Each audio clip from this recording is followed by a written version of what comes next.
চলো আজ তোমাদের সাথে শেয়ার করব যে আমি কিভাবে সিম্পল ভাবে বাড়িতে স্যান্ডউইচ বানিয়ে খাই যখন কিছু খাওয়ার থাকে না বা টিফিন টাইমে হালকা রেসিপি হালকা ভাবে এই জিনিসটা কিভাবে বানায় সেটাই তোমাদের সাথে শেয়ার করব। আর তোমরা কিভাবে স্যান্ডউইচ বানাও সেটা কিন্তু আমাকে জানাবে। প্রথমে আমি এখানে ক্যাপসিকাম কুচি নিয়ে নিলাম, তারপরে নিয়ে নিচ্ছি গাজর কুচি, তারপরে নিয়ে নিচ্ছি টমেটো কুচি আর শসা কুচি। তোমরা এখানে আরও সবজি অ্যাড করতে পারো, যেমন বাঁধাকপিও অ্যাড করতে পারো, লঙ্কা নিতে পারো। আমি লঙ্কা নিয়ে নিই। তারপরে দিয়ে দিচ্ছি 1 চামচ মিওনিস, ঠিক আছে। তারপরে দিয়ে দিচ্ছি আমি বিট লবণ দেওয়ার পর আমি দিয়ে দিচ্ছি গোলমরিচের গুঁড়ো। এটা আমি এবার ভালোভাবে মেখে নেব। ভালোভাবে মেখে নেওয়ার পর কিছুক্ষণ আমি এটা রেখে দেবো যাতে ভালোভাবে জিনিসটা মজে যায়।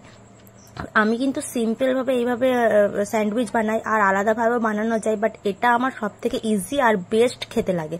তো এটা ভালোভাবে মাখানো হয়ে গেছে, চলো এটা সাইডে রেখে এবার আমাদের অন্য কাজটা করা যাক।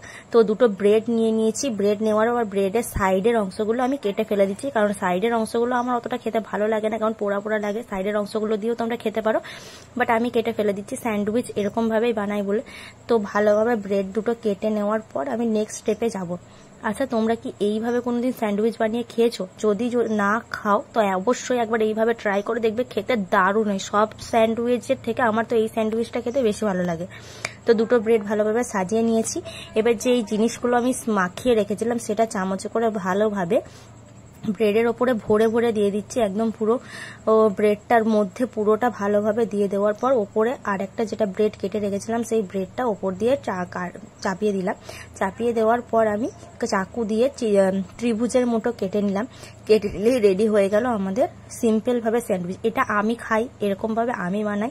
তোমরা কিরকম ভাবে স্যান্ডউইচ বানাও বা তোমরা কিরকম ভাবে স্যান্ডউইচ খেতে ভালোবাসো সেটা কিন্তু আমাকে কমেন্ট করে অবশ্যই জানাবে। আর আমার ভিডিও কেমন লাগছে সেটাও কিন্তু জানাবে। চ্যানেলটা সাবস্ক্রাইব করে পাশে থাকবে। তো কেমন লাগলো জানাও।